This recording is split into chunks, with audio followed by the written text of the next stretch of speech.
కానీ వాళ్ళ పిల్లలు మాత్రం వాళ్ళలాగా ఉండకూడదనే ఉద్దేశంతో కష్టపడి వాళ్ళు చెమటోర్చి సంపాదించి పిల్లల్ని చదివించుకుంటూ ఉంటారు. చదివించిన తర్వాత ఒక స్టేజ్కి వచ్చిన తర్వాత మన బాధ్యత ఏంటంటే మనం అన్నీ నేర్చుకుంటున్నాం, చూసుకుంటున్నాము, కానీ వాళ్ళకు కూడా ఏదో కొద్దిగా మనం నేర్పగలిగితే అసలేమి రాని వాళ్ళకి అది కాకుండా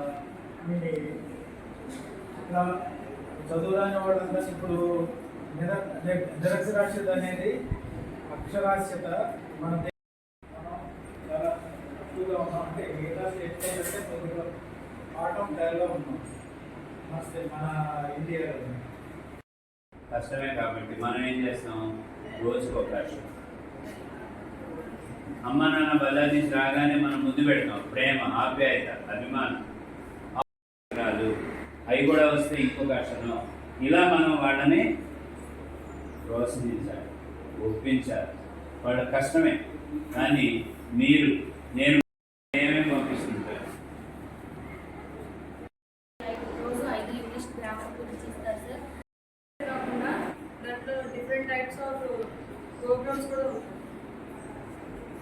వెరీ గుడ్. వాళ్ళిద్దరికి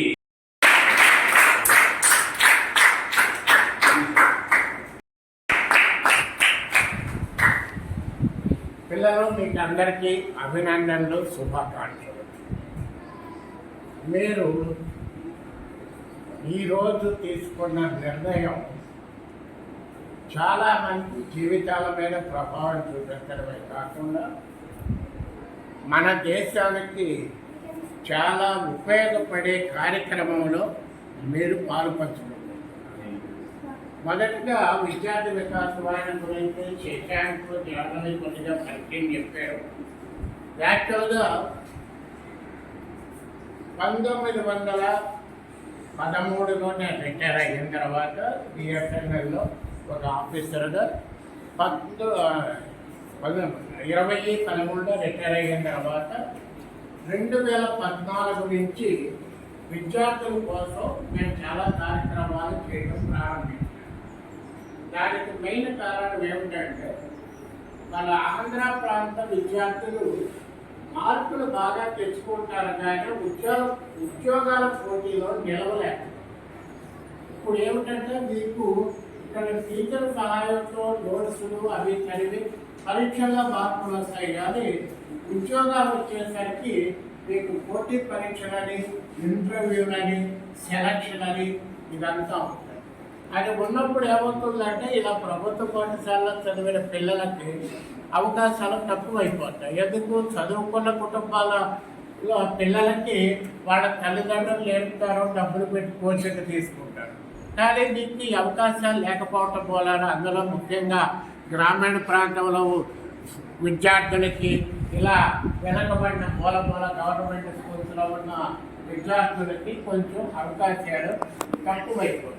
అందువల్ల మేము 2015లో విద్యార్థి వికాస వాహిని అనే ఒక సంస్థను స్థాపించి ఎక్స్క్లూసివ్లీ అంటే పూర్తిగా ఒకే కార్యక్రమంలో నిమగ్నమై ఉన్నాము. అదేమిటంటే విద్యార్థుల సమగ్ర వికాసం, అంటే ఆల్ రౌండ్ డెవలప్మెంట్. బట్టి మార్పులని కాదు, వాళ్ళ వ్యక్తిగా ఎదగాలి, కాన్ఫిడెన్స్ ఉండాలి, వాళ్ళలో క్రమశిక్షణ ఉండాలి, తర్వాత వాళ్ళ జీవితంలో పైకి రాగలిగిన సామర్థ్యాలు దానికోసం మేము చేసేవన్నీ చాలా ప్రత్యేకమైన కార్యక్రమాలు.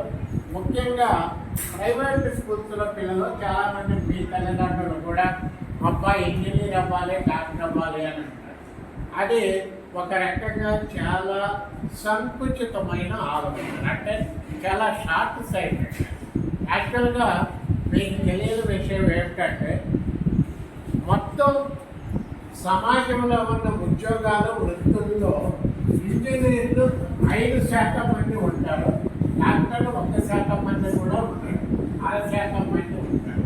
కానీ ఇన్ని లక్షల మంది ప్రతి సంవత్సరం 5 లక్షల మంది స్కూల్లో, గవర్నమెంట్ స్కూల్లో 5 లక్షల మంది, ప్రైవేట్ స్కూల్లో 10 లక్షల మంది విద్యార్థులు చదివేటప్పుడు ఈ 10 లక్షల మంది ఎక్కడ ఉద్యోగాలు వస్తాయి? ఇంజనీరు, డాక్టర్ అంటే ఎలా ఉంటారు?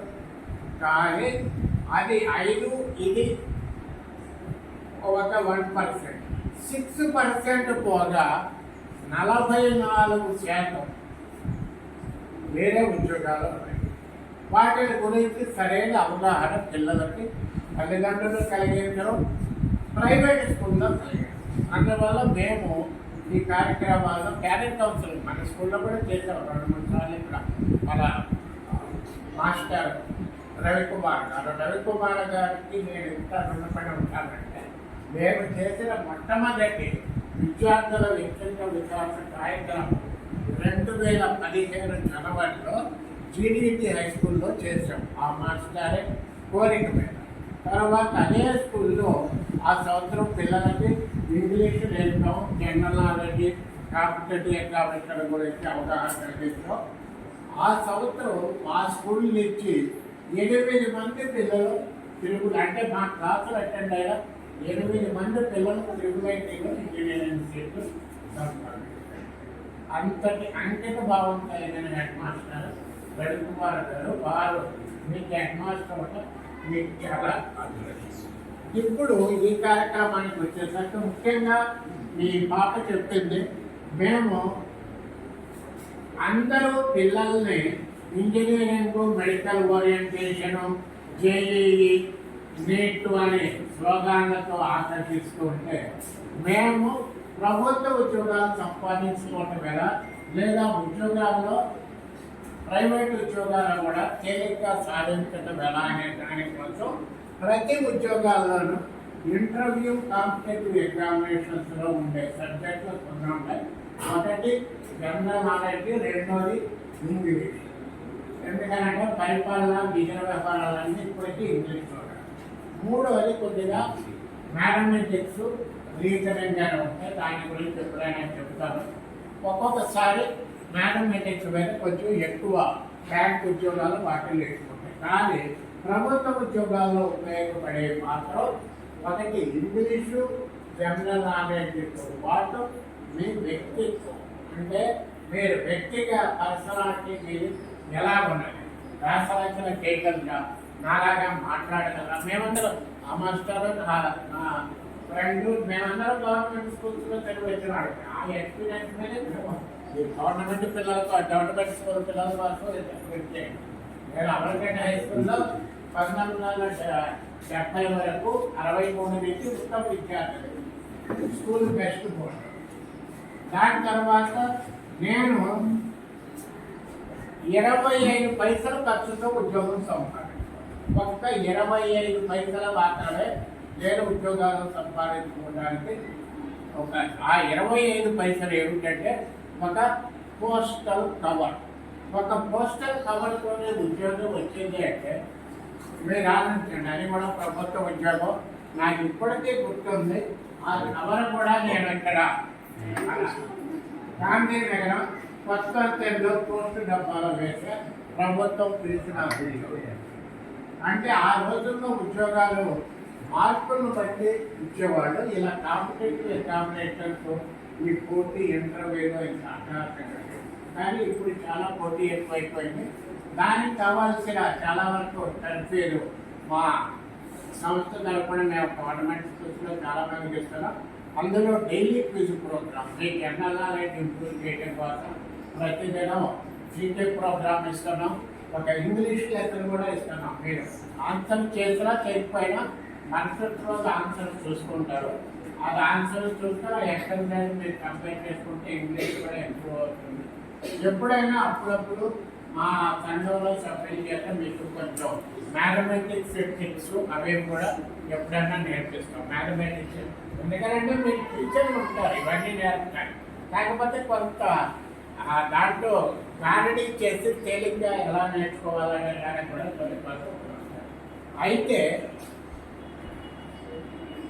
మేము ఇప్పుడు గమనిస్తుంది ఏమిటి అంటే, మేము ఇప్పుడు 70 సంవత్సరాల సారికి నాకు కూడా 70 సంవత్సరాలు కూడా 60 సంవత్సరాల వరకు జీతం తీసుకుని పని చేసినా కూడా 60 సంవత్సరాలు నిండి రిటైర్ అయిన తర్వాత జీతం లేకుండా ఆ సొంత ఖర్చులతో సంవత్సరానికి 1,00,000 ఖర్చులతో మేము ఈ సేవా కార్యక్రమాలు ఎందుకు చేస్తున్నాం అంటే భవిష్యత్తులో భారతదేశంలో ఉండబోయే పౌరులు అంటే ఒక మంచి సిటిజన్స్ మనం తయారు. అది ఎక్కడ ప్రారంభమవుతుంది? స్కూల్స్లో ప్రారంభమవుతుంది. ఎవరు మనకి నేర్పుతారు? మీకు అందరికీ తెలుసు కదా, అబ్దుల్ కలాం గారు. ఆయన ప్రెసిడెంట్గా ఉన్న తర్వాత బయటకు వచ్చిన తర్వాత ఆయన చనిపోయే వరకు 15 సంవత్సరాలు ఇలాగే మూల ప్రాంతాల్లో పిల్లలను ఉద్దేశించి మాట్లాడి ప్రోత్సహించేవారు. ఆయన నాకు స్ఫూర్తిగా నేను తీసుకుని నేను రిటైర్ అయిన తర్వాత అదే కార్యక్రమం మేము చేస్తున్నాం అన్నమాట. ఇలాంటి కార్యక్రమాలు మీకు తిరిగి చెప్తున్నాను.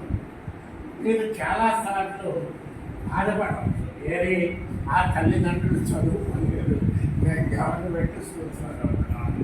కానీ సమాజంలో సమాజ సేవ చేసే వ్యక్తులు కానీ చాలా పైకి వచ్చిన నాయకులు కానీ గవర్నమెంట్ స్కూల్స్ నుంచి వస్తున్నారు. ప్రైవేట్ స్కూల్స్లో చదివిన వాళ్ళు మంచి ఉద్యోగస్తులు అవ్వచ్చు, ఇంజనీర్లు అవ్వచ్చు, సంపాదించుకోవచ్చు. కానీ దేశ సేవ చేసే లక్షణాలు లేదా రాజకీయాల్లో సమాజంలో లీడర్స్, ఈ మాట నేను అమెరికాలో కూడా 2-3 చాట్లు చెప్పాను. Only private and corporate schools producers engineers and managers, but they cannot produce the leader. Leaders and social workers are produced by government schools only. మీలో చాలామంది సమాజ సేవకులు అవుతారు, లీడర్స్ అవుతారు, ఆర్టిస్టులు అవుతారు, ఇంకా ఇతర వృత్తుల్లో కూడా నైపుణ్యాలు సంపాదించి జర్నలిస్టులుగా కానీ చాలా పేరు పెట్టుకున్నారు. అందువల్ల మీరు నాకు ప్రైవేట్ స్కూల్లో చదివితే ఇంజనీర్ని అయ్యాను, డాక్టర్ని అయ్యాను అని మీకు ఒక ఉదాహరణ చెప్తా. నేను కష్టపడి ఖర్చు పెట్టి మా అబ్బాయిని డాక్టర్ చేశాడు, ఎనస్థీషియా డాక్టరు. అతను బాగానే సంపాదిస్తాడు. ఎంత సంపాదిస్తాడో తెలుసా? ఆపరేషన్ థియేటర్లో గంటకు 1,500 సంపాదిస్తాడు. గంటకు 1,500 అంటే మీరు ఆలోచించుకోండి, రోజుకి ఎన్ని వేలు, నెలకి ఎన్ని. అవునా? ఇది అది గొప్ప ఉద్యోగం అనుకుంటున్నారా? దానికోసం ఆయన జీవితం అంతా కష్టపడి 10th ఇంటర్ తర్వాత 10 ఏళ్ళు కష్టపడి డాక్టర్ అయ్యి ఏదో కష్టపడ్డాడు కనుక సంపాదించుకుంటున్నాడు. కానీ అతని కంటే తేలికగా డబ్బులు సంపాదించే వృత్తులు, వ్యక్తులు చాలా. మీకు తెలుసా సుమా? తెలుసా సుమా ఎవరు? టీవీలో రోజు కనపడుతుంది. తెలుసా? యాంకర్. ఎంతమంది తెలుసు? మరి మాట్లాడితే సుమా పేరు అయితే భయపడతారు. సుమా మీలాగానే ఒక సికింద్రాబాద్ గవర్నమెంట్ స్కూల్లో చదువుకున్నది. తెలుగు అమ్మాయి కాదు, మలయాళం అమ్మాయి. కానీ మొత్తం అన్ని ఛానల్స్లోనూ ఆ అమ్మాయి తెలుగు వాళ్ళందరినీ కూడా ఓడించి తను టాప్ యాంకర్గా ఉన్నాడు. అవునా? ఏమీ క్వాలిఫికేషన్ లేదు. గవర్నమెంట్ స్కూల్లో చదువుకుంది, కొద్దిగా భాషా జ్ఞానము, మాట్లాడటం నేర్చుకుంది. ఆ మాటలు అమ్ముకుని ఈరోజు తను ఒక పెద్ద యాంకర్ అయ్యింది. మా అబ్బాయి నేను చెప్పాను కదా, సంపాదన పని చేసేటప్పుడు గంటకు 1,500 అయితే ఆవిడ సంపాదన పని చేసేటప్పుడు గంటకి 1,25,000. ఒక్క గంటకి 1,25,000 తీసుకుంటుంది. మరి ఎక్కడి నుంచి వచ్చింది ఆ క్వాలిఫికేషన్? పర్సనాలిటీని బట్టి, తన భాషను బట్టి, వ్యక్తిత్వాన్ని బట్టి, తర్వాత మామూలుగా ఇలా మాట్లాడతారు. మాట్లాడేటోటి ద్వారానే మన ప్రధానమంత్రి గారు టీ అమ్ముకునే కుటుంబంలో పుట్టారు కదా, ఆయనలో విశిష్టత ఏముంది? ఏదో కొద్దిగా చదువుతుంది కానీ అని చెప్పారు, కానీ ఏం చదివారో కూడా కరెక్ట్గా ఎలా ప్రధానమంత్రి అయ్యారో బట్టి మాటలు చెప్పుకోలే.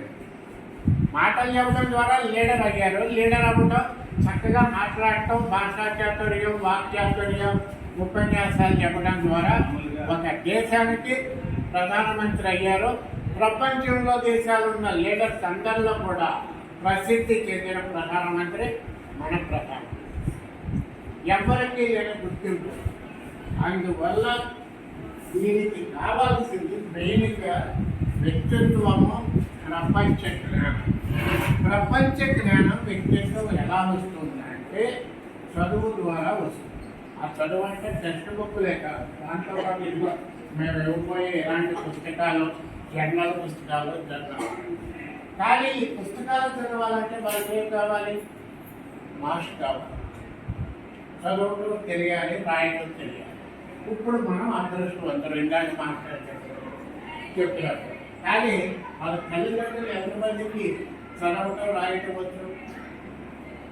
నాకు చాలా బాగా ఇస్తుంది. ఒక్కొక్కసారి ఎక్కడన్నా మీరు వచ్చారు, ఇక్కడ హెడ్ మాస్టర్ దగ్గరికి వచ్చారని మీ అమ్మ నాన్న తీసుకుంటే వాళ్ళు ఈరోజు రిజిస్టర్లో పోయి సంతకం చేయబడతారు. సార్ సంతకం చేయడం రాస్తారు, జైలుకు మన తాలూకా ఆఫీస్కి వెళ్తారో లేకపోతే మున్సిపల్ వార్డ్ ఆఫీస్కి వెళ్తారో ఇక్కడ సంతకం చేయి ఫార్మ్ మీద ఏమంటారు మీరు? అదే మీరంటే మీ తల్లిదండ్రులు మాకు రాదండి వేలుపోతారు. వేలు ముద్రగాడు అని చెప్పేసి సమాజంలో నాలాంటి వాళ్ళు మీలాంటి తల్లిదండ్రులు అవమానించడం కూడా అవమానిస్తారు. రిక్షాల వాళ్ళని లేకపోతే ఇలా చిన్న చిన్న పనులు, అది వాళ్ళ తప్పు కాదు కదా. ఎందుకు మన వాళ్ళ తప్పు కాదు? మన దేశానికి స్వాతంత్రం వచ్చేసరికి మీ తల్లిదండ్రులు చదువుకోవడానికి నాకు అవకాశం లేదు. మన దేశానికి స్వాతంత్రం వచ్చేసరికి దేశంలో అక్షరాస్యత అంటే చదవటం రాయటం ఏ భాషలో అయినా సరే వచ్చిన వాళ్ళు 22% మంది. దేశ జనాభాలో 22% మంది. ఈరోజు చదవటం రాయటం వచ్చిన వాళ్ళు 82%. చదవటం రాయటం వచ్చిన వాళ్ళు 82% మంది. అంటే దగ్గర ఒక 20% మంది ఇంకా వేలి ముద్ర వేసేవాళ్ళు, చదవలేని వాళ్ళు ఉన్నారు. అలాగే ఉన్నారు. కూతురు నేనే కానీ మొన్న 8వ తారీఖు మీరు అక్షరాస్యత దినోత్సవాన్ని మాట్లాడి చెప్పారు కదా. మన దేశంలో అక్షరాస్యత ఇప్పుడు 82% అని చెప్తున్నాను కదా. ఈ 82% అన్ని స్టేట్స్ కలిపి కదా. శాతం అంటే మీకు తెలిసిన 50 అన్ని స్టేట్స్ కలిపి కదా. దీంట్లో అత్యధిక శాతం ఉన్న రాష్ట్రంలో అతి తక్కువ శాతం అక్షరాస్యుల వల్ల రాష్ట్రం ఏమో తెలుసా మీకు? ఈ జనరల్ క్వశ్చన్ ఒకసారి అడిగారు, మీరు సమాధానం చెప్తారు. కేరళ టాప్ బాటమ్ తక్కువ అక్షరాస్యత ఉన్న రాష్ట్రం ఏది? చెప్పండి, ఎవరో ఊహించి చెప్పండి. మనం బాధపడాల్సిన విషయం ఏమిటంటే ఆంధ్రప్రదేశ్.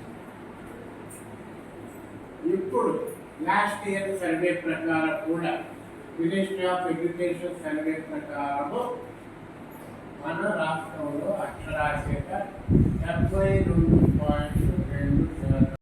అలాంటి నార్త్ ఈస్టర్న్ ఎక్కడో కొండల్లో పర్వతాల్లో ఉండే అటువంటి రాష్ట్రంలో ఎప్పుడు గొడవలు జరుగుతాయి. గొడవలు మొన్న కూడా జరిగాయి, మీరు పేపర్లో చదవటం నేర్చుకుంటే చదువు.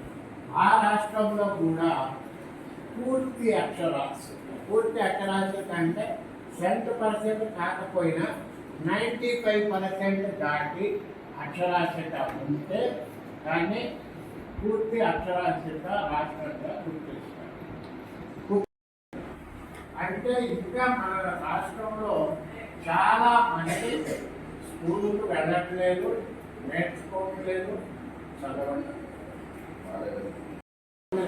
ఫిలప్ చేశారు. కానీ అది కరెక్ట్గా ఫిలప్ చేశారా లేదా అదే మీకు ఎలా తెలుస్తుంది? ఏం చెప్తారో తెలియదు.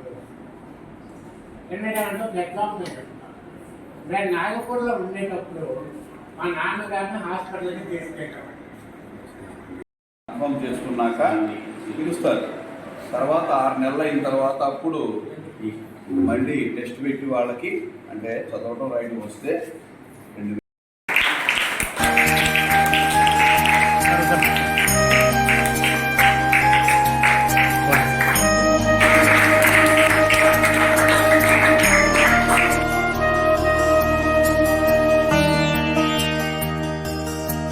దాన్ని మీరు ఒక 4-5 నెలలు మీ స్పేర్ టైంలో ఎప్పుడు వాడక అవకాశం మీకు అవకాశం దొరికినప్పుడు నేర్పి ఒక 6 నెలల లోపల అంటే ఫిబ్రవరి మార్చి నాటికి వాళ్ళని పూర్తిగా చదివేటట్టు రాయేటట్టు చేయాలి. తర్వాత వాళ్ళకి ఎప్పుడు చదవటం రాయటం వచ్చిందో ముందే కూడా తీసుకురావచ్చు. మళ్ళీ మాస్టర్తో మాకు పరిచయం చేస్తే మేము ఒక చిన్న ఎవాల్యుయేషన్ చేస్తాం. ఒక పేజీ చదివించడం, ఒక 4 పాటలు రాయించడం. దాని తర్వాత వాళ్ళకి టిక్కు కొట్టి మీ పేరు రాసి మీ అందరినీ ఆ ఫంక్షన్ రోజు పిలిచి వాళ్ళకి సన్మానం, మీకేమో పురస్కారం. ఓకే, మన పాఠశాల తరపున సార్కి చిన్న మొక్క బహుమతి.